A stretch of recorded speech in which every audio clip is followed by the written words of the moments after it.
சங்கீதம்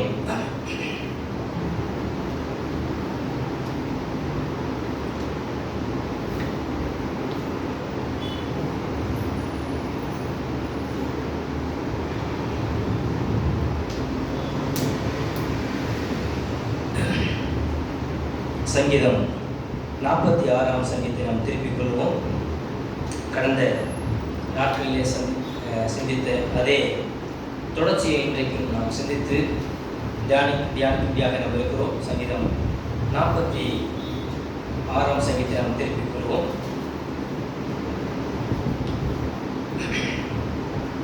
கடந்த நாட்களில் நாம் படித்தோம். இதில் 3 விதமான நிலைகளை நாம் படித்து புரிந்து கொண்டோம்.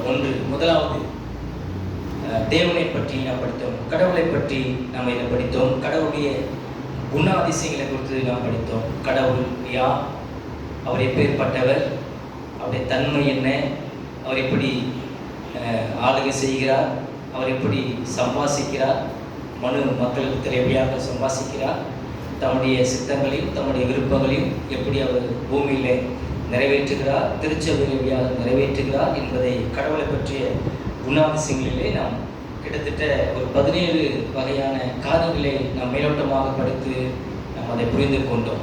அடுத்து நாம் பார்த்தோம், மனிதனை குறித்து நாம் பார்க்கும்போது கிட்டத்தட்ட 14 காரியங்களை நாம் மனிதனை குறித்த காரியங்களை நாம் படித்து புரிந்து கொண்டோம். குறிப்பாக விசுவாசத்திலே காணப்படக்கூடிய ஒரு மனிதன், ஒரு விசுவாசி, அவருடைய வாழ்க்கையிலே வரக்கூடிய எதிரியாக வரக்கூடிய காரியங்கள், அவனுக்கு அவனுடைய ஆவிக்குரிய வாழ்வுக்கு காணப்படுகிற எதிர்மறையான காரியங்கள், இதிலே அவன் யாருடைய துணையோடு யாருடைய உதவியோடு நின்று அதை மேற்கொள்ள அவன் பிரயாசப்படுகிறான், அவன் எப்படியாக வெற்றி கொடுக்கிறான், அவனுடைய வெற்றிக்குள்ள ஒரு ஆவிக்குரிய வாழ்க்கை எப்படியாக வாழ்கிறான் என்பதை குறித்து நாம் அங்கே பார்த்தோம்.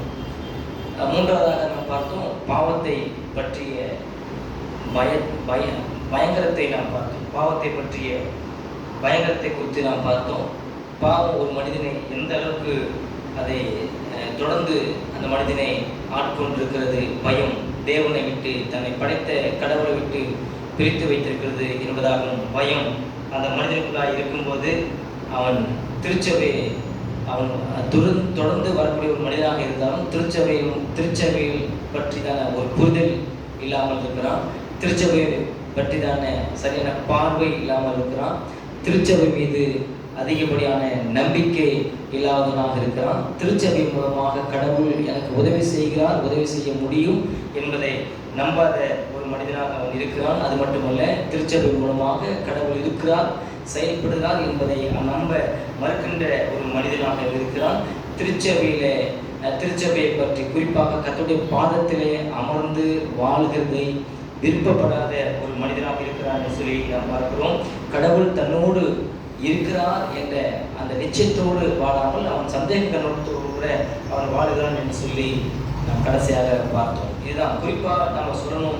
அதில் பார்க்க வேண்டிய ஒரு காரியம் என்னன்னு சொன்னால், யுத்தம் சம்பந்தமான காரியமாக இருந்தாலும், பயம் சம்பந்தமான காரியமாக இருந்தாலும், துக்கம் காரியமாக இருந்தாலும் சரி, வியாதி காரியமாக இருந்தாலும் சரி, துன்பம், இழப்பு, புயல் போன்ற பிரச்சனைகள் காரியங்களாக இருந்தாலும், இதன் மத்தியிலே யார் பாதுகாப்பு தர முடியும், யார் பெலனாக இருக்க முடியும், யார் துணையாக இருக்க முடியும்? அப்ப இந்த உலகத்தில் இருக்கிற ஜனங்கள், உலகத்தில் இருக்கிற மக்கள், மனுஷன் எல்லாரும் எதை பாதுகாப்பாக கருதி கொண்டிருக்கிறான், எதை தன்னுடைய பெலனாக கருதி கொண்டிருக்கிறான், எதை துணையாக கருதி கொண்டிருக்கிறான்? வேதம் சொல்றது, இந்த பகுதி சொல்றது, உண்மையான மெய்யான பாதுகாப்பு உன்னை படைத்தவர் மட்டும்தான் கொடுக்க முடியும் என்பதை சொல்கிறது.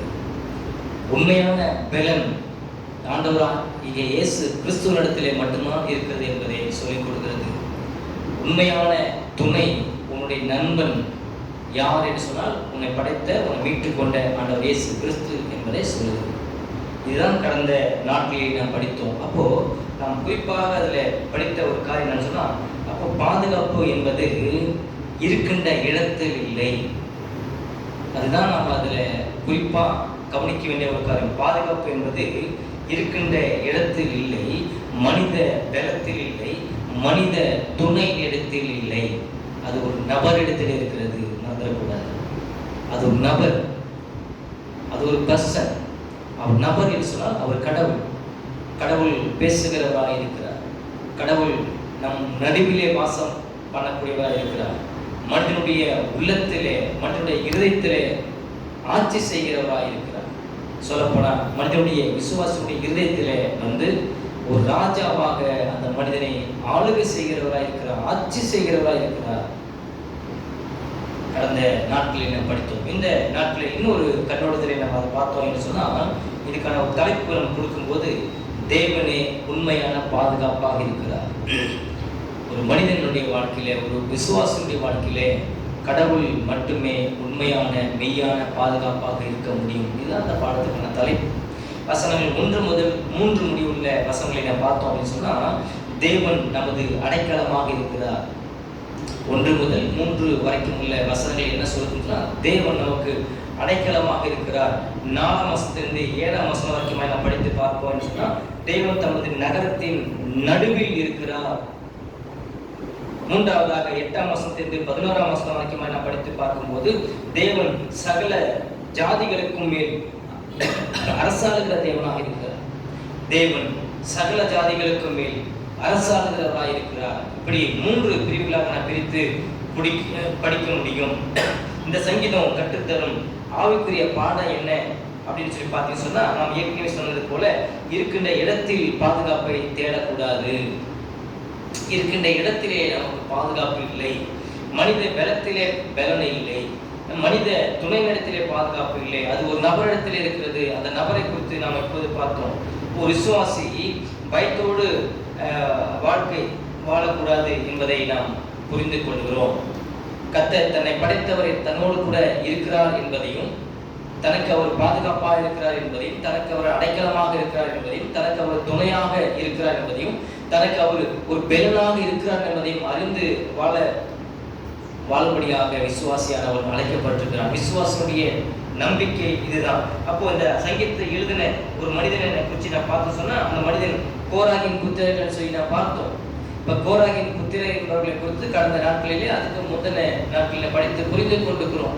அப்போ அம்ரான், தாத்தான் மற்றும் கோராக், இந்த 3 நபர்களும் சேர்ந்து கடவுளுக்கு எதிராக, கடவுளுடைய மனிதர்களுக்கு எதிராக அவர்கள் கலகம் செய்தவர்கள், கடவுளுடைய பிள்ளைகளுக்கு தீர்க்கதரிசிகள் விதமாக அவர்கள் எழுப்பின மக்கள் கூட்டத்தார். அப்போ அவர்கள் துணிகரத்து நிமித்தமாக, அவருடைய பாவங்கள் நிமித்தமாக, அவருடைய கடின இருதயத்தின் நிமித்தமாக, அவர்கள் கலகத்தின் நிமித்தமாக கடவுள் அவர்களை பூமியினுடைய வெடிப்புகளில் அவர்களை தண்டித்தார். பூமியை பிளக்க செய்து அவர்களை உள்ளுக்குள்ளால் அனுப்பி அவ்வளோ பெரிய தண்டனைக்குள்ளாக அவர்களை கடத்தி போனார். ஆனால் வேதம் சொல்கிறது, கோராக இறந்து போனான், கோராகனுடைய புத்திரர் சாகவில்லை. இதுதாங்க கடவுளுடைய அளவற்ற கிருபை, கடவுளுடைய அளவற்ற இரக்கம், தயவு என்பது. இப்போ கோராகு சாகிறத, தகப்பா சாகிறத கண்ணுக்கு முன்னாலே பார்க்கிறான்.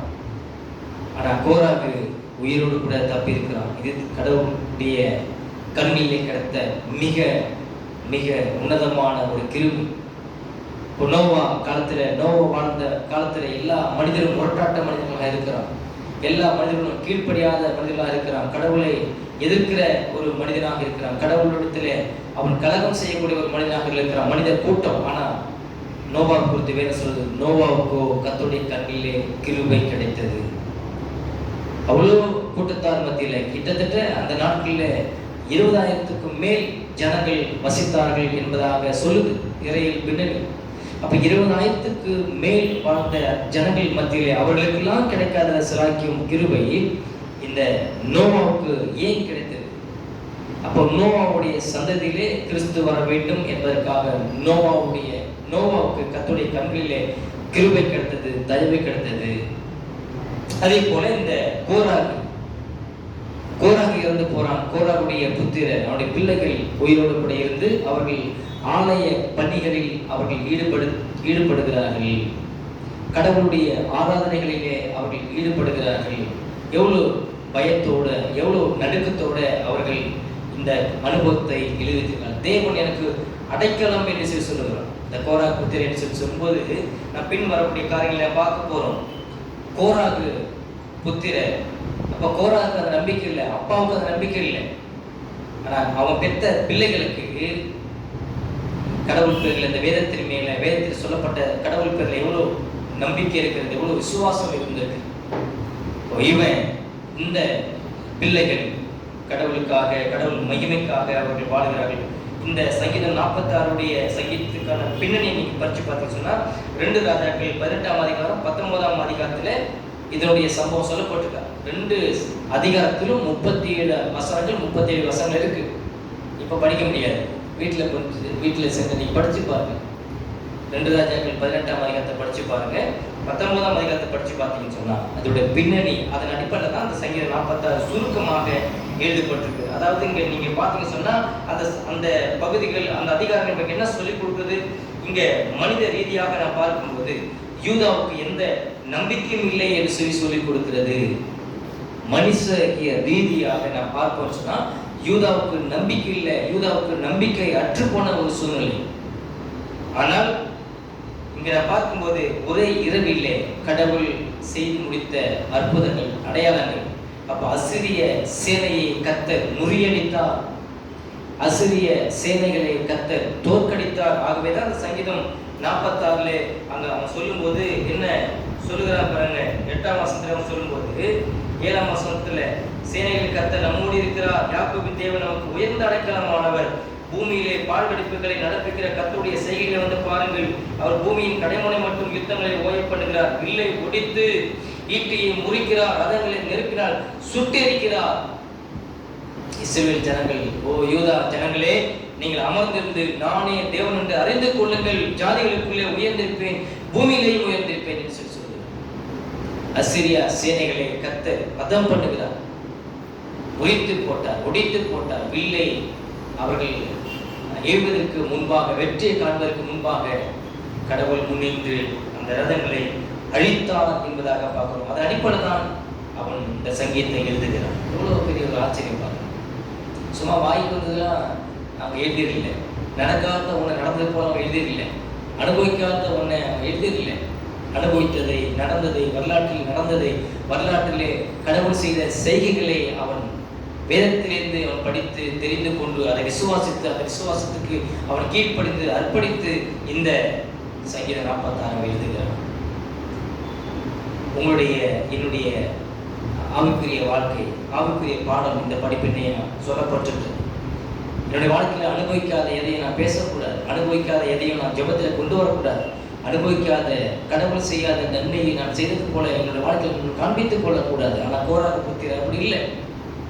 கோராக புத்திரர் தன்னுடைய வாழ்க்கையிலே கடவுள் செய்த சம்பவங்களை, கடவுள் கடந்த நாட்களை செய்த செய்கைகளை அவன் கண்ணால கண்டிருக்கிறான், அதை அனுபவித்திருக்கிறான், உணர்ந்திருக்கிறான். வலியோடு கடவுளுடைய மகத்துவங்களை, மேன்மைகளை சொல்லி இந்த சங்கீதம் 46 அவன் எழுதுகிறான். முதலாவதாக நான் பார்க்கிறோம் 1ஆம் வசனத்திலிருந்து 3ஆம் வசனத்துக்கு தேவன் நமக்கு உண்மையான அடைக்கலமாக இருக்கிற ஒரு விசுவாசிக்கு அடைக்கலம் யார் என்று சொன்னா, பாதுகாப்பு யார் என்று சொன்னா, துணை யார் என்று சொன்னா, பலன் யார் என்று சொன்னா, ஆண்டவராகிய இயேசு கிறிஸ்து. கடவுள் மட்டும்தான் இந்த 3 நன்மைகளையும் ஒரு மனிதனுடைய வாழ்க்கையில் கொடுக்க முடியும். ஒரு உண்மையான பாதுகாப்பு கடவுள் தவிர உலகத்தில் வேறு யாரும் கொடுக்க முடியாது. ஒரு உண்மையான பலன் கடவுளிடத்திலே மட்டும்தான் இருக்கிறது. ஒரு உண்மையான துணை கடவுளத்திலிருந்து மட்டும்தான் இருக்கிறது. இந்த உலகம் 3ஐயும் தேடி அலைந்து கொண்டிருக்கிறது, இந்த 3ஐயும் தேடி ஓடிக்கொண்டிருக்கிறது. யார் தர முடியும், யார் தந்தா அவங்க இடத்துல நம்ம சரணாகதி அடையலாம் என்று சொல்லி ஓடிக்கொண்டிருக்கிறது. ஆனால் வேதம் சொல்கிறது இந்த 3 நன்மைகளும் 3 ஆசீர்வாதங்களும் 3 பாதுகாப்புக்கும் சேர்ந்து அடைக்கலம் சொல்லி, இந்த அடைக்கலம் உன்னை படைத்த ரட்சித்த கடவுளிடத்தில் மட்டும்தான் உண்டு என்று சொல்லி சொல்கிறது. இந்த 3ம் ஒவ்வொரு மனிதனுக்கும் அடிப்படை தேவையாக இருக்கிறது என்று சொல்லி இந்த பகுதி மூலமாக நான் படித்து புரிந்து கொள்கிறோம். இன்றைக்கு உன்னுடைய வாழ்க்கையில யார் உனக்கு பாதுகாப்பாக இருக்கிறார், யார் உனக்கு பலனாக இருக்கிறார், யார் உனக்கு துணையாக இருக்கிறார், யாரை நீ சொல்ல முடியும்? அந்த பகுதியிலே கோராக புத்திரர்களை சொல்லி சொன்னான். அவன் சொல்லுகிறான், தேவன் எனக்கு அடைக்கலம் என்று சொல்கிறான், தேவன் எனக்கு பாதுகாப்பு என்று சொல்கிறான், தேவன் எனக்கு துணையாக இருக்கிறார் என்று சொல்கிறான், தேவன் எனக்கு பலனாக இருக்கிறார் என்று சொல்கிறான். இந்த 3 அம்சங்களும் 3 வார்த்தைகளும் அது கிறிஸ்துவனிடத்திலே நிறைவேறுகிறது. கிறிஸ்துவனிடத்தில் நீங்க பார்க்க முடியும். ஒரு விசுவாசிக்கு வேற எங்கேயும் இந்த பாதுகாப்பு கிடையாது. விசுவாசிக்கு பாதுகாப்பு கிறிஸ்துவனிடத்தில் மட்டும்தான் இருக்கிறது. விசுவாசிக்கு துணை கிறிஸ்துவாக மட்டும்தான் இருக்க முடியும். விசுவாசிக்கு பலம் கிறிஸ்துவாக மட்டும்தான் இருக்க முடியும். அப்போஸ்தலனாகிய பவுல் அங்க சொல்லுகிறான், நீங்க சாதுரிய ஞானத்தினாலே நீங்கள் பிரசங்கம் பண்ணி கொண்டிருக்கிறீங்க. உலக தத்துவத்தினாலே நீங்கள் பிரசங்கம் பண்ணி கொண்டிருக்கிற. நானும் சிலுவையிலே அறையப்பட்ட இயேசுவை பிரசங்கிக்கிறேன் என்று சொல்லுகிறேன். நானும் சிலுவையிலே அறையப்பட்ட கிறிஸ்துவினிடத்திலே பலன் உண்டு.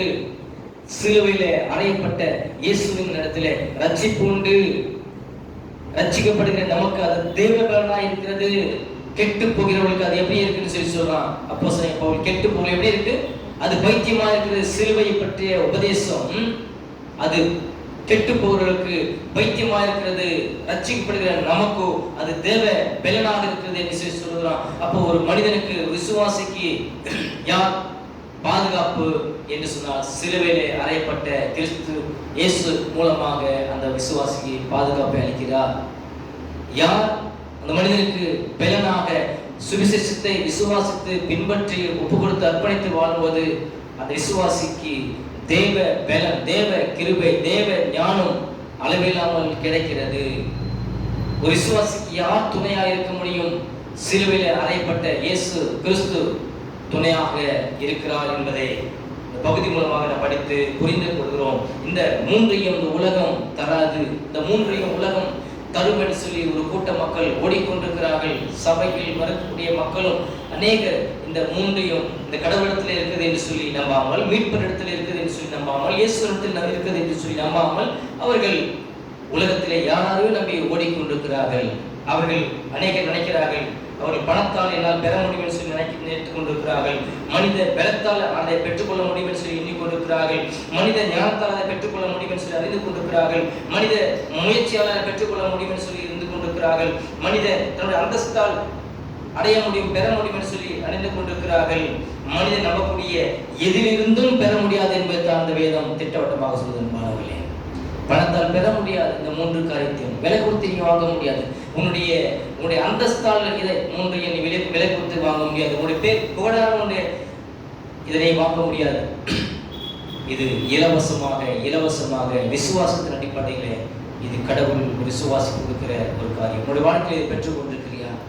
இந்த மூன்றையும் உன்னுடைய வாழ்க்கையை பெற்றுக்கொண்ட நிச்சயம் உனக்குள்ள இருக்கிறதா? உனக்கு யார் பாதுகாப்பா இருக்கிறா? உனக்கு யார் பெறனாக இருக்கிறா? யார் உனக்கு துணையாக இருக்கிறார்? ஆனா கோராத் புத்திரனை போய் பரலோகத்தை கேட்டு பார்த்து சொன்னான். அவன் சொல்லுவான், எனக்கு பலன் வேற யாரும் இல்லை, என்னுடைய ஆண்டவர், என்னுடைய கிறிஸ்து அப்படின்னு சொல்லுவான். எனக்கு யார் பாதுகாப்பு? கிறிஸ்து அப்படின்னு சொல்லி சொல்லுவான். யார் உனக்கு துணை? கிறிஸ்து என்று சொல்லி சொல்லுவான். பூலோகத்திலே வாழ்ந்த காலத்திலும் இந்த மூன்று காரியத்துக்கும் ஒரே நபர் கிறிஸ்து என்று சொல்லுவான். பரலோகத்திலே கேட்டாலும் கூட கிறிஸ்து கிறிஸ்து கிறிஸ்து என்று சொல்லி சொல்லுவான். அன்பானவர்களே, இந்த மூன்றையும் உலகம் தேடிக்கொண்டிருக்கிறது. உலகம் தேடுறது இருக்கட்டும், நீ எதை தேடிக்கொண்டிருக்கிற? உன்னுடைய வாழ்க்கையில் எதை தேடிக்கொண்டிருக்கிற? எதை நம்பிக்கொண்டிருக்கிற? எதை பின்னால் ஓடிக்கொண்டிருக்கிற? இன்றைக்கு உன்னுடைய இதயத்தை சீர்தூக்கிப்பார். கடவுள் மட்டும்தான் இந்த மூன்றையும் தர முடியும். யார் கடவுள்? அவர் ஒரு நபராக இருக்கிறார். ஒரு நபராக உன்னோட பேசிக் கொண்டிருக்கிறார், உன்னை எச்சரித்துக் கொண்டிருக்கிறார். தம்முடைய சித்தத்துக்கு இணங்கி வாழ வேண்டும் என்று சொல்லி அழைப்பு கொடுத்து கொண்டிருக்கிறார்.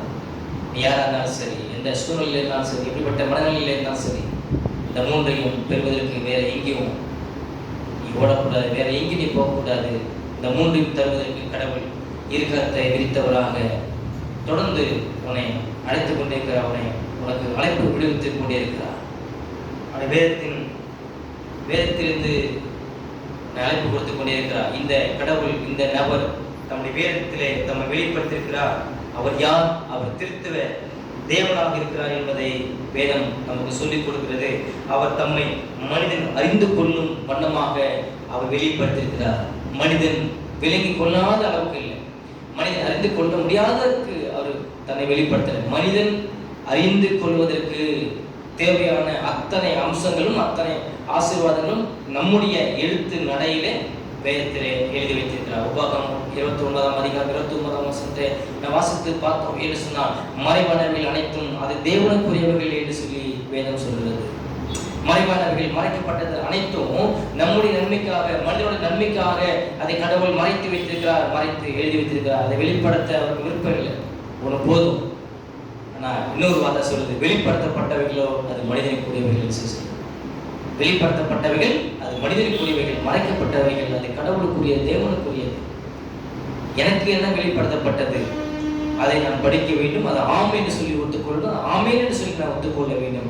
இதுதான் வேதம் இடத்திலே உங்களிடத்திலே எதிர்பார்க்கிறது.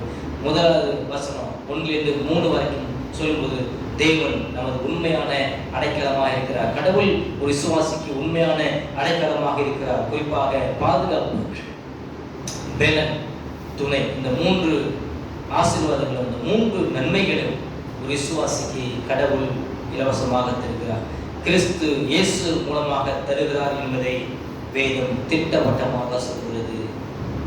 இந்த 3 காரியங்களும் நீ அறிந்து கொண்டிருக்கிறியா? இதுக்கு நீ உடமையா, அதாவது இதுக்கு நீ சொந்தமா இந்த 3 காரியத்தை நீ பெற்றுக்கொண்டிருக்கிறியா? யோசித்து பார்த்த காலை நேரத்தில் காலம் கடத்த முடியாது. நாளை நம்முடையது அல்ல, ரட்சணை நாள், இது அனுக்கிரகம் காலம் என்று சொல்லி வேதம் உங்களுக்கும் எனக்கும் எச்சரிப்பாக சொல்லிக் கொண்டிருக்கிறது. 2வது வசனத்தை சொல்லுவாங்க. மனுஷன் சொல்றான், 2வது மனுஷன் என்ன சொல்றாங்க வாசிங்க. ஆகையால் பூமி நிலை மாறினாலும், மலைகள் நடு சமுத்திரத்திலே சாய்ந்து போனாலும், அதில் ஜலங்கள் கொந்தளித்து பொங்கி அதை பெருக்கினால் பர்வதங்கள் அதிர்ந்தாலும் பயப்படும் சேலா அப்படின்னு சொன்னா, திரும்பி நீ படிச்சுட. உனக்கு புத்தி இருக்காது, நீ திரும்பி படி. நீ உணர மாட்ட, திரும்பி படி. உன்னுடைய இருதயம் கடினமானது, திரும்பி படி. திரும்பி நீ படி அப்படின்னு சொல்லிட்டு தான் சேலாங்கிறதுக்கு அர்த்தம். சேலானா எங்கெல்லாம் சேலா வருதோ அதை திரும்பி படிக்கணும். அவன் சொல்றான் பாருங்க, 4 காரியத்தை அவன் சொல்றான். பூமி நிலை மாறினாலும், மலைகள் நடுசமத்தில் சாய்ந்து போனாலும், அதன் ஜலங்கள் கொந்தளித்து பொங்கினாலும், அதன் பெருக்கினால் பர்வதங்கள் அதிர்ந்தாலும் நான் பயப்பட மாட்டேன்னு சொல்றான். விசுவாசிக்கு இருக்கக்கூடிய ஆணித்தரமான ஒரு நம்பிக்கை. அப்போஸ்தலனாகிய பவுல் ஒரு இடத்துல சொல்றான், நான் விசுவாசிக்க இன்னார்கள் நான் அறிந்திருக்கிறேன், மரணத்திலிருந்து என்னை விடுவிக்க அவரால் கூடும் என்று சொல்லி சொல்றார்.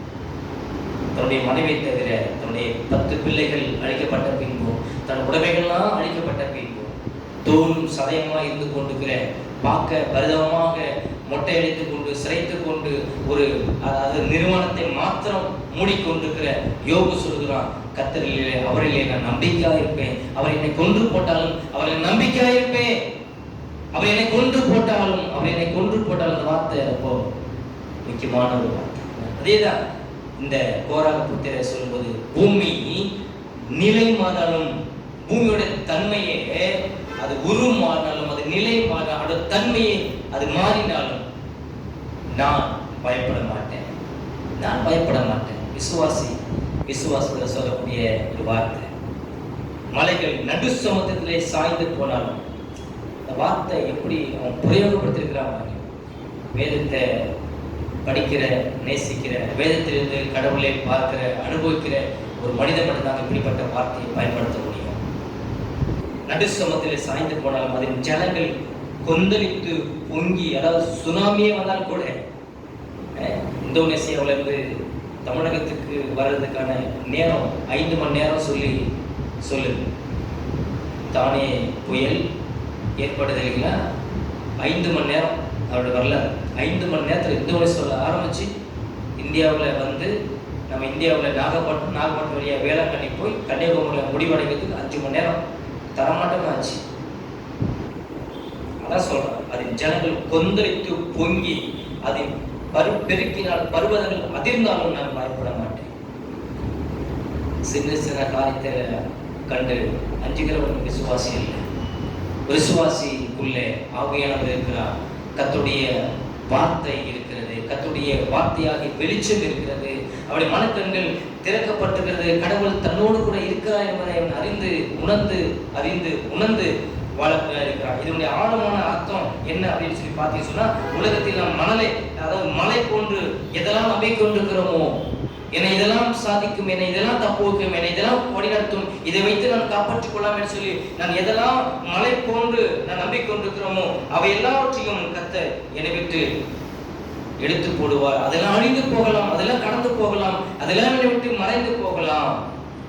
உலக பிரகாரமான என்னுடைய நம்பிக்கை அழியும். சொல்வது, பூமி நிலை மாறினாலும், மலை நடு சமுத்திரத்தில் சாய்ந்து போனாலும், அதன் ஜலங்கள் கொந்தளித்து பொங்கி அதன் பெருக்கினால் பர்வதங்கள் அதிர்ந்தாலும் நாம் பயப்படும். இதனுடைய அர்த்தம் என்ன என்று சொல்லி பார்த்து சொன்னார்.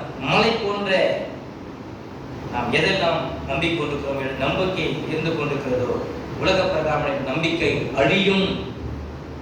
என்னுடைய உலக பிரகாரம் நம்பிக்கை அழிந்து போனாலும், என்னுடைய எண்ணங்கள் அழிந்து போனாலும், என்னுடைய நிலைமைகள் மாறி போனாலும், என்னுடைய பொருளாதாரங்கள் சிறைக்கு அளிக்கப்பட்டாலும் கூட நான் பயப்பட மாட்டேன் என்று சொல்லுகிறதா. அதெல்லாம் அதோட ஆழமான உண்மையான அர்த்தம். என்னுடைய வாழ்க்கையில நான் எதெல்லாம் கண்டு பயந்து கொண்டிருக்கிறேன், நான் எதை கொண்டு நான் அஞ்சு கொண்டிருக்கிறேன். கோராக புத்திர சொல்லும்போது இதை ஏன் இந்த கடலுடைய காரியங்களுக்கு, மலைகளுக்கு, ஜலங்களுக்கு ஒப்பிட்டு இப்படிப்பட்ட வார்த்தையை பயன்படுத்த நம்ம விசுவாசத்தை ஊர்ஜிதப்படுத்த வேண்டும்.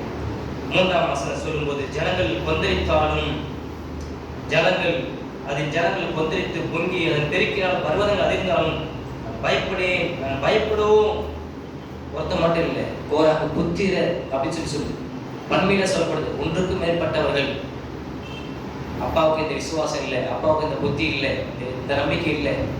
அவன் கலக்கம் செஞ்சு, துரோகம் செஞ்சு, முறுமுறுத்து, கடினப்பட்டு அவன் அறிந்து போனான்.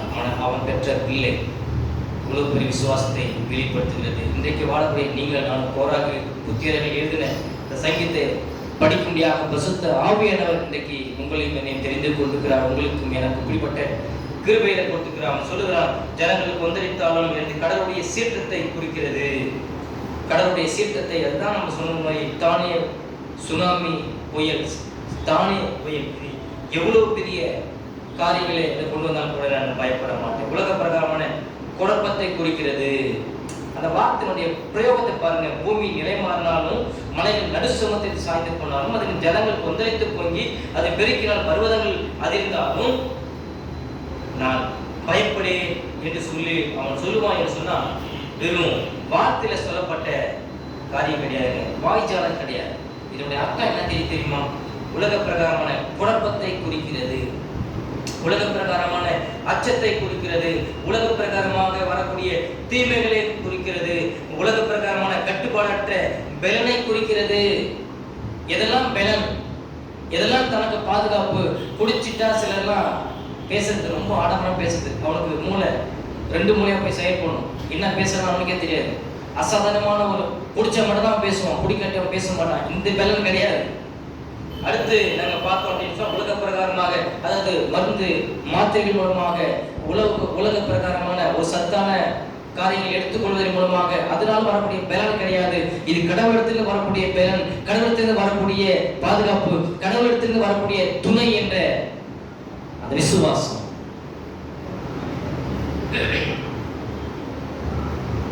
புயல் இருப்பதனால், இந்த பகுதியில் நமக்கு சொல்லி புயல் இருப்பதனால் எப்படி வருகிறது, அதே போல கடவுள் எல்லாவற்றையும் கடவுள் இருக்கிறதுனால இதை நடப்பிக்கிறார்.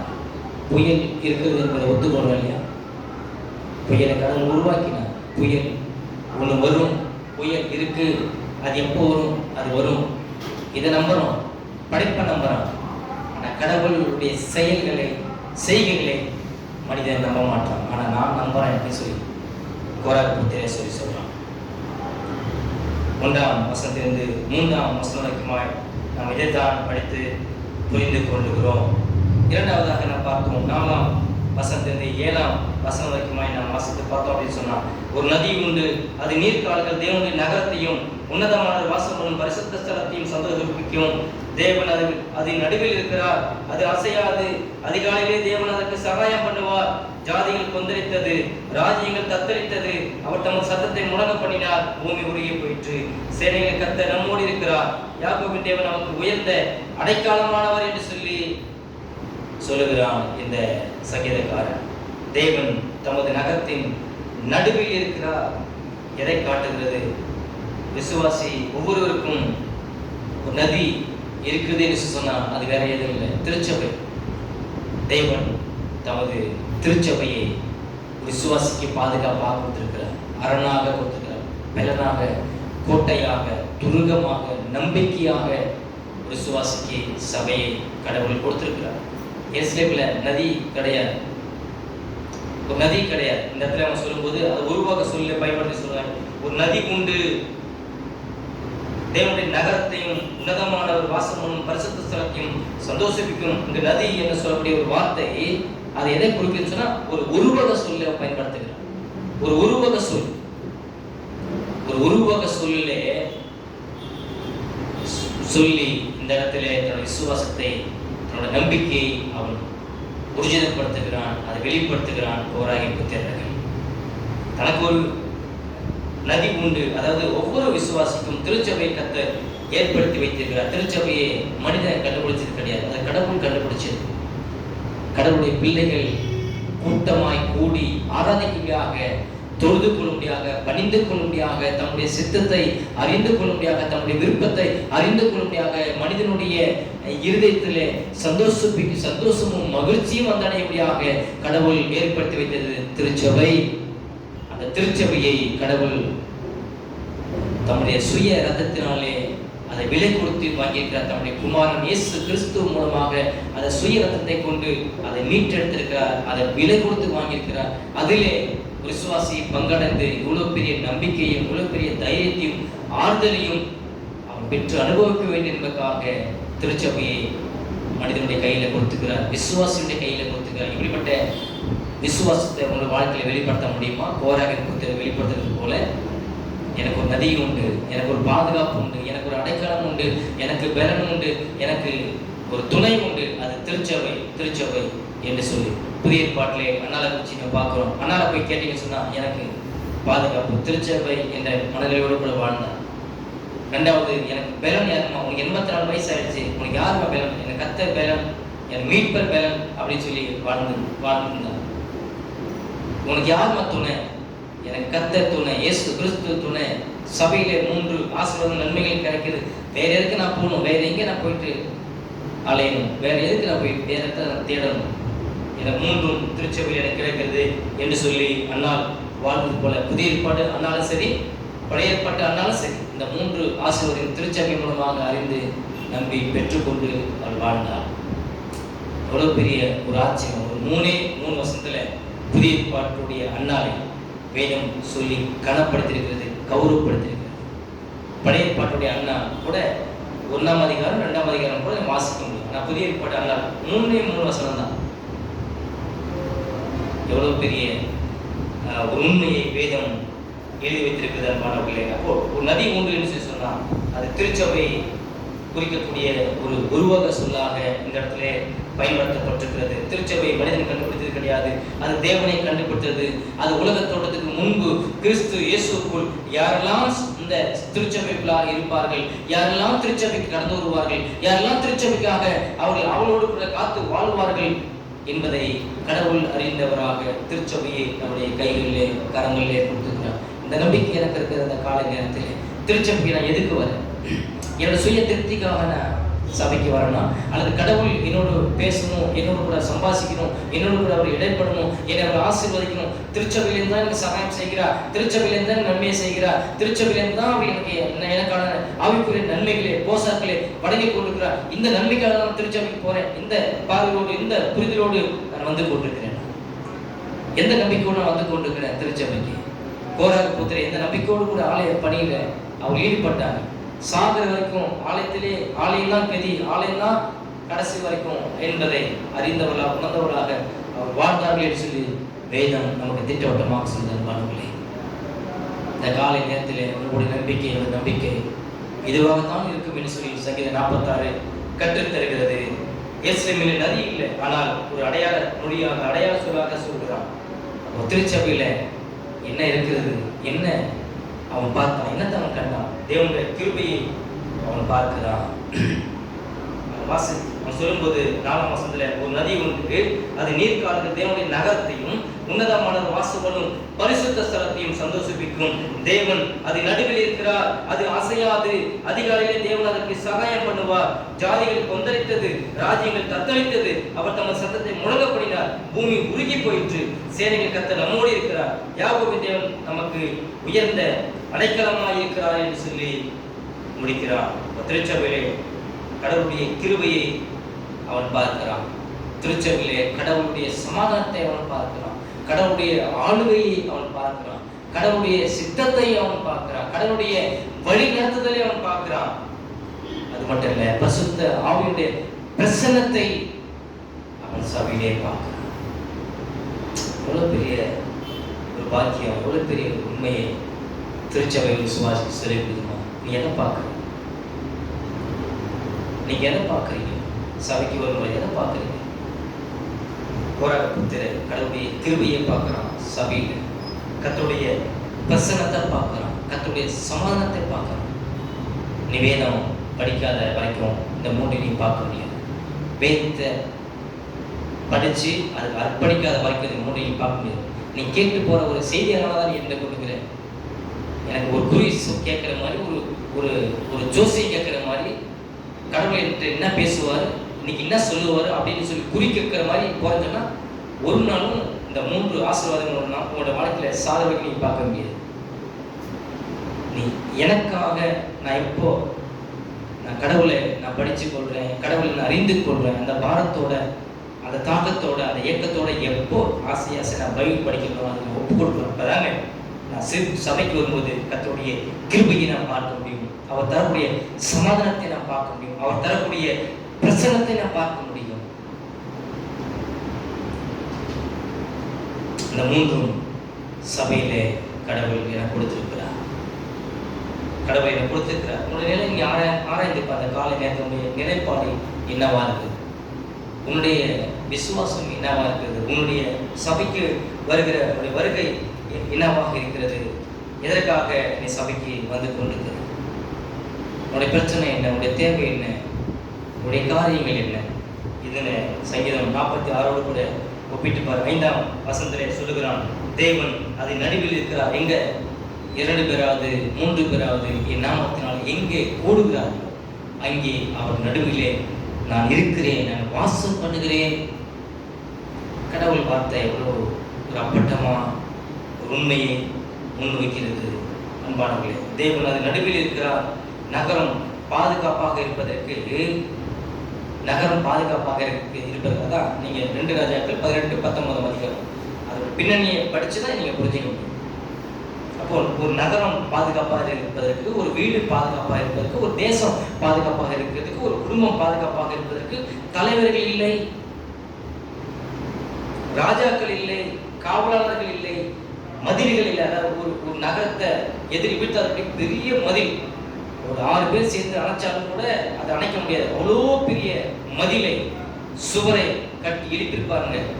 அவன் பாதுகாப்பு நினைச்சுக்குள்ள தூக்கிட்டு இருக்கிறான். ஆனால் பாதுகாப்பு யாரு? கடவுள் பாதுகாப்பு, கடவுள் பாதுகாப்பு. சங்கீதம் 121 சொல்லும்போது வீடு கட்டுகிறவர்கள் விழித்திருக்கிறது விருதா, காவலாளர்கள் விழித்திருக்கிறது விருதா. பார்க்குற மாதிரி எடுத்து படிச்சு பாருங்க. 127 1 சங்கீதம் வேகமா. கர்த்தர் வீட்டை கட்டாராகில் அதை கட்டுகிறவர்களின் பிரயாசம் விருதா. கர்த்தர் நகரத்தை காவலாகில் காவலாளர் விழித்திருக்கிறது விருதா. அதாவது 2 வார்த்தையும் நம்ம புரிஞ்சுக்கணும். ஒரு வீட்டை மனிதன் கட்டுகிறது கிடையாது, கடவுள் கட்டுகிறார். கடவுள் கட்டுகிறார். மனிதனுக்கு 1000 விருப்பம் இருக்கலாம், 1000 எண்ணங்கள் இருக்கலாம், இப்படி கட்டணும் அப்படி கட்டணும்னு சொல்லிட்டு. ஆனால் அதை கட்டுகிறது யார் சொன்னா? கடவுள் கட்டுகிறார். மனிதன் இடிக்க மட்டும் தான் முடியும். கடவுள் கட்டுகிறார். நல்லா புரிந்து கொள்ள வேண்டும். நகரத்தை கர்த்தர் காவலாகி காவல் காக்கவில்லை என்று சொன்னார். அப்படின்னு அர்த்தம். அதை காக்கிறவர்கள் பிரயாசம் விருதா. வீட்டை எப்படி கடவுள் கட்டுகிறாரோ அதே போல ஒரு நகரத்தை, ஒரு வீட்டை, இந்த தேசத்தை கடவுள் பாதுகாக்கிறார். எவ்வளோ பேர் நீங்க சிசிடிவி கேமரா வைத்து எத்தனை செக்யூரிட்டி இருந்தாலும் கூட தொலைச்சிட்டு உள்ள போறாங்களே இல்லையா? எவ்வளோ போர்ஜரி நடக்குது, எவ்வளோ திருடு, எவ்வளோ களவு நடந்துட்டு. கடவுள் பாதுகாக்க வேண்டும். மனிதன் வீட்டை போட்டிட்டு காமராவில் போட்டிட்டு வீட்டுக்குள்ள கிரில் கட்ட வச்சுட்டு உள்ள படுத்துட்டா எனக்கு பாதுகாப்பு நினைச்சிட்டு இருக்கிறான். அன்பானவர்களே, பாதுகாப்பு, மெய்யான உண்மையான பாதுகாப்பு கடவுள் மட்டும்தான் தர முடியும். ஆபத்துங்கிறது எந்த வகையினாலும் வரலாம், எந்த ரூபத்தினாலும் வரலாம். ஆனால் ஒரு பாதுகாப்பு யாருன்னு சொன்னா கடவுளை தவிர வேற யாரும் பாதுகாப்பு தரவே முடியாது. மனிதனுடைய பலம், மனிதனுடைய துணை, எதெல்லாம் பாதுகாப்புன்னு சொல்லி கொண்டிருக்கிறோமோ, பணம், அந்தஸ்து, ஜாதி, என்னுடைய மேன்மை, எதெல்லாம் நினைக்கிறோம் அதெல்லாம் எனக்கு பாதுகாப்பு தராது. இதெல்லாம் சொல்லிக்கலாம், அவ்வளவுதான். இதெல்லாம் எனக்கு செக்யூரிட்டியா இருக்குன்னு சொல்லிக்கலாம். ஆனா வேதம் சொல்லுது தலைவர்கள் இல்லை, பாதுகாப்பு ராஜாக்கள் இல்லை, காவலாளர்கள் இல்லை, மதில்கள் இல்லை, படை வீரர்கள் இல்லை, அரசியல் தலைவர்கள் இல்லை. இதை நம்ம கவனிக்கணும். இன்னைக்கு ஆட்சி செய்யக்கூடிய ஒரு நடிகர், அவரை குறித்து பரவசமா மக்களுடைய எண்ணங்கள் எப்படிதான் இருக்கு. அவர் சூப்பர் மேன் படத்தில் வந்துட்டு ஒரு ஆபத்து நடந்தால் அப்படியே பறந்து வந்து என்ன செய்வது, காப்பாற்றுவார். அப்படியே ரோப் பிடிச்சி டை அடிச்சு பல்லுடி அடிச்சு குட்டிகாரன் அடிச்சு அப்படி காப்பாற்றுவார். இந்த முட்டாள் ஜனங்க தமிழ்நாட்டில் அங்கே சில இடங்களில் கிணத்துக்குள்ளே விழுந்து என்னை விஜய் காப்பாற்றுவார் சொல்லிட்டு கிணத்துக்குள்ளே ஒரு அறவேக்காடு விழுந்து செத்து போச்சு. இன்னும் ஒரு 2-3 இன்சிடென்ட் கேட்கறதுக்கு ரொம்ப கோமாளித்தனமாக இருந்தது, ரொம்ப வேடிக்கையாக இருந்தது. அவரு ஆட்சியை காப்பாற்றுறதுக்கு அவர் டெல்லிக்கும் கவர்னருக்கும் இன்னமும் நடந்த பாடல. இந்த ஆட்சியை தக்க வித அவங்களுக்கு படுற பாடு அவ்வளோ பாடு. அன்பானவர்களே, இதெல்லாம் ஏன் சொல்றான்? இது நடந்துட்டு இருக்கிறது. இதெல்லாம் நடக்காத ஒன்று சொல்லலை. அவர் சூப்பர்மேன் கிடையாது. அவர் படத்துல ஒன்று சூப்பர்மேனாக இருக்கலாம், நிஜத்துல கிடையாது. ஆனா இங்க அதான் சொல்றாரு, கடவுள் தான் காப்பாற்றணும்.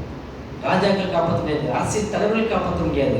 நடிகன் அந்த படத்துல உன்னை வெளிப்பிரகாரமான ஒரு காட்சியை தோட்டத்தை காமிச்சு அவனை ஏமாற்றி வச்சிருக்கிறான். நிறைய பேரை தான் வசத்துக்குள்ள அவன் சிக்க வச்சிருக்கிறான். அவ்வளவுதான். காப்பாற்றுறது எதுவும் இல்லை, கடவுள் மட்டும் தான் பாதுகாக்க முடியும். அவன் சொல்லுகிறான், தேவன் நடுவில் இருக்கிறார் என்பதற்கு ஆவிக்குரிய விளக்கத்தை நீங்க பாதி சொல்லலாம். கடவுள் இன்று மனிதனிடத்திலே தமது வார்த்தையின் மூலமாக மனிதனை சந்திக்கிறார். அவர் வெளியில இல்லைங்க, ஒரு விசுவாசி உள்ளே அவர் வாசம் பண்ணுகிறார். ஒரு விசுவாசிக்குள்ளே அவர் வாசம் பண்ணுகிறார், அவர் ஆட்சி செய்கிறார். விசுவாசிக்கு இந்த புரிதல் இருக்கும், விசுவாசிக்கு இந்த நிச்சயம் இருக்கும், விசுவாசிக்கு இந்த நம்பிக்கை இருக்கும், வெளியாளுக்கு இந்த நம்பிக்கை இருக்கும். அன்பானவர்களே, உன்னுடைய இருதயத்திலே யார் இருக்கிறார்? என் நடுவில் தேவன் வாசம் பண்ணுகிறார். தேவன் இருக்கிறார். அணித்தரமா சொல்றான், அணித்தரமா சொல்றான், உறுதி தன்மையோடு கூட அவன் சொல்றான். ஆலயத்தில் வேலை பார்க்குற ஒரு ஆள் இந்த நம்பிக்கை இல்லாமல் வேலை செய்ய முடியாது இல்லையா? கோராகின் புத்திரர், தேவன் இந்த திருச்சபை இந்த ஆலயத்தை ஏற்படுத்தி கொடுத்தார். இந்த ஆலயத்தில் அவர் வாசம் பண்ணுகிறார். அவருடைய பிரச்சனை அந்த ஆலயத்தில் இருக்கிறது, அவருடைய கிருபை இந்த ஆலயத்தில் இருக்கிறது, இந்த அவருடைய சமாதானம் இந்த ஆலயத்தில் இருக்கிறது. அந்த நிச்சயத்தோடு நான் வேலை பார்க்குறேன். அது மட்டும் இல்லை, அவர் நடுவில் இருக்கிறார். அவர் நடுவில் இருந்து எல்லாரையும் அவர் ஆசீர்வதிக்கிறார், எல்லாரையும் ஆசீர்வதிக்கிறார். ஆலயத்தில் இருக்கிற இந்த ஆசாரியனுக்கு என்ன வேலை, இந்த லேவியருக்கு என்ன வேலை? வரக்கூடிய ஜனங்கள் எல்லாரையும் ஆசீர்வதிக்கிறது தான் அவனுடைய வேலை. ஒரு வேலை அவங்க அப்பாவுக்கும் அந்த வேலை தான். ஆனால் அந்த அப்பாவுக்கு இவனுக்கு தான் நம்பிக்கை இல்லை. அவன் முறுமுறுத்து கடவுளுக்கு விரோதமாக வாழ்ந்து அவன் காலத்தை ரொம்ப சீக்கிரமாக முடிச்சுக்கிட்டு அவன் போயிட்டான், மண்ணோட மண்ணா போயிட்டான். அவனுடைய பிள்ளை கோராகின் புத்திரர் அந்த பதவியில், அதாவது ஆலய பணியில் பொறுப்பேற்று ஆலயத்திலிருந்து வரக்கூடிய ஜனங்களை ஆசீர்வதிக்கிறான். எவ்வளோ உன்னதமான ஒரு மேன்மையான மகத்துவம்! எப்படி இந்த கடவுளை அவன் நினைக்காம இருக்க முடியும்? எப்படி இந்த கிருபையை அவனால் பார்க்காம இருக்க முடியும்? இந்த சமாதானத்தை அனுபவித்து வாழ்ந்து கொண்டிருக்கிற இவனால எப்படி இந்த கடவுளை பற்றி எழுதாம இருக்க முடியும்? எப்படி இந்த கடவுளை பற்றி மற்றவங்களுக்கு சொல்லாம எப்படி இருக்க முடியும்? இந்த நம்பிக்கை நிச்சயம் எனக்குள்ள என்னைக்கு காணப்படுதோ நான் சும்மாவே இருக்க முடியாது, சும்மா இருக்க மாட்டேன். சொல்லிக்கொண்டே இருப்பேன், மற்றவர்களுக்கு சொல்லிக்கொண்டே இருப்பேன். அன்பானவர்களே, இந்த கோராகு புத்திரர்களுடைய சிந்தனை எப்படியா இருக்கு, அவருடைய பார்வை எப்படியா இருக்கு, அவருடைய நம்பிக்கை எதுவாக இருந்தது, அவருடைய நோக்கம் எதுவாக இருந்தது, அவருடைய லட்சியம் எதுவாக இருந்தது? ஆலயத்திலே இருந்து வரக்கூடிய 3 நன்மைகள்: கர்த்தருடைய கிருபை, கர்த்தருடைய சமாதானம், கர்த்தருடைய பாதுகாப்பு. இதெல்லாம் அவருடைய வாழ்க்கையிலிருந்து படித்து புரிந்து கொண்ட ஒரு காரியம். கர்த்தருடைய கிருபையை அவன் கண்ணார கண்டிருக்கிறான், கர்த்தருடைய பிரசன்னத்தை அவன் கண்ணார கண்டிருக்கிறான், கர்த்தருடைய சமாதானத்தை அவன் கண்ணார கண்டிருக்கிறான். இந்த 3ம் வேற எங்கேயுமே இருக்காது, ஆலயத்தில் மட்டும்தான் இருக்கும் என்று சொல்லி இந்த வேதத்தின் மூலமாக நாம் அறிந்து கொள்ளுகிறோம். 6வது வசனத்தை வாசித்து பார்த்தோம் என்று சொன்னார். ஜாதிகள் கொந்தளித்தது, ராஜ்யங்கள் தத்தளித்தது, அவர் தமது சத்தத்தை முழங்க பண்ணினார், பூமி உருகி போயிற்று என்று சொல்லி சொல்றான். மனித ராஜ்யங்களை குறித்து சொல்லுதுங்க. மனித ராஜ்யங்கள் தற்காலிகமானது. தேவனுடைய ராஜ்யம் அது நித்தியமானது. அன்பானவர்களே, கடந்த 75 ஆண்டுகளாக தமிழ்நாட்டை மாறி மாறி ஆட்சி செய்து வந்தது. இப்பொழுது வேறொரு ஆட்சி புதிதாக இடம்பெ பெயர்ந்திருக்கிறது. மனித ஆட்சிகள் மாறி மாறி வரும். பிரசங்கியிலே சாலமோன் சொல்லும்போது சொல்கிறான், என்ன சொல்கிறான் பாருங்க, ஒரு சந்ததி போகிறது, மறு சந்ததி வருகிறது, பூமியோ என்றென்றைக்கும் நிலைத்திருக்கிறது என்று சொல்கிறார். முதல் அதிகாரத்தை நீங்கள் படித்து பார்த்தீங்கன்னு சொன்னாலும் தெரியும். பிரசங்கி புத்தகம் முதல் அதிகாரத்தில் நம்ம படித்து பார்க்கும்போது எவ்வளோ பெரிய 4ஆம் வசனம், அதாவது 3ஆம் வசனத்தில் முதல்ல கூட வாசிக்கலாம். தாவீதின் குமாரனும் எருசலேமின் ராஜாவுமாகிய பிரசங்கியின் வாக்கியங்கள் மாயை மாயை எல்லாம் மாயை என்று பிரசங்கி சொல்கிறான். சூரியனுக்கு கீழே மனுஷன் படுகிற எல்லா பிரயாசத்தினாலும் அவனுக்கு பலன் என்ன? கவனிங்க, ஒரு சந்ததி போகிறது, மறு சந்ததி வருகிறது, பூமியோ என்றைக்கும் நிலைத்திருக்கிறது. அன்பானவர்களே, ராஜ்யங்கள் மாறி மாறி நடந்து கொண்டிருக்கிறது. ராஜ்யங்கள், உலக பிரகாரமான ராஜ்யங்கள் தற்காலிகமானது. ஆனால் தேவனுடைய ராஜ்யம் அது நிரந்தரமானது, நித்தியமானது. கடவுளுடைய ராஜ்யம் அவர் விசுவாசிக்கிற ஒவ்வொருடைய இருதயத்திலும் அது முளைப்பிக்கிறது, அது ஆரம்பிக்கிறது, அது துளிர்க்கிறது, அது வளர்ச்சி அடைகிறது. அன்பானவர்களே, கடவுளுடைய ராஜ்யம் ஒவ்வொரு விசுவாசிக்குள்ளே அது பிறக்கிறது என்று சொல்லி சொல்கிறது வேதம். அது துளிர்ச்சி அடைகிறது என்று சொல்லி சொல்கிறது வேதம். அது வளர்ச்சி அடைகிறது என்று சொல்லி சொல்கிறது வேதம். எவ்வளவு பெரிய வார்த்தையை இந்த பகுதி மூலமாக ஆவியானவர் கற்றுத்தருகிறார். 7ஆம் வசனத்தை சொல்லும்போது, சேனைகளின் கர்த்தர் நம்மோடு இருக்கிறார் என்று சொல்லி சொல்லுகிறான். இந்த சங்கீதக்காரனாகிய கோராகி புத்திரர் சொல்லுகிறார்கள். 7ஆம் வசனம் சொல்லும்போது, சேனைகளின் கர்த்தர் நம்மோடு இருக்கிறார், யாக்கோபின் தேவன் நமக்கு உயர்ந்த அடைக்கலமாய் இருக்கிறார் என்று சொல்லி சொல்கிறார். அப்ப சேனைகளின் கர்த்தர் என்பது பரலோக சேனைகளின் ராஜா என்பது பொருள். பரலோகத்துக்கும் அவர் கர்த்தராக இருக்கிறார், இந்த பூமிக்கும் அவர் கர்த்தராக ராஜாவாக இருக்கிறார், பரலோகத்துக்கும் அவர் ராஜாவாக இருக்கிறார். அவர் யார் என்று சொன்னார்? சகல அதிகாரத்துக்கும் உரிமையாளரான ராஜா என்று சொல்கிறார். பரலோக சேனைகளின் ராஜாவாக இருக்கிறார், சகல அதிகாரங்களின் ராஜாவாக இருக்கிறார். மத்தேயு 1ஆம் அதிகாரம் 23ஆம் வசனம் சொல்லுது, இந்த ராஜா எப்பேற்பட்டவர், எதுவரைக்குமா இருக்கிறார் என்று சொல்லி மத்தேயு 1ஆம் அதிகாரம் 23ஆம் வசனமும் மத்தேயு 28ஆம் அதிகாரம் கடைசி வசனமும் ஒருத்தர் வாசிச்சு பார்த்தோம் என்று சொன்னா, இந்த ராஜா எதுவரைக்கும் இருக்கிறார்? உலக முடிவு பரியந்தமும் அவர் ராஜாவாக விசுவாசியினுடைய இருதயத்திலே வாசம் பண்ணுகிறவராய் இருக்கிறார். மத்தேயு 1:23 அவர் இதோ ஒரு கன்னிகை கர்ப்பவதியாகி ஒரு குமாரனை பெறுவாள், அவருக்கு இம்மானுவேல் என்று பெயரிடுவார்கள்.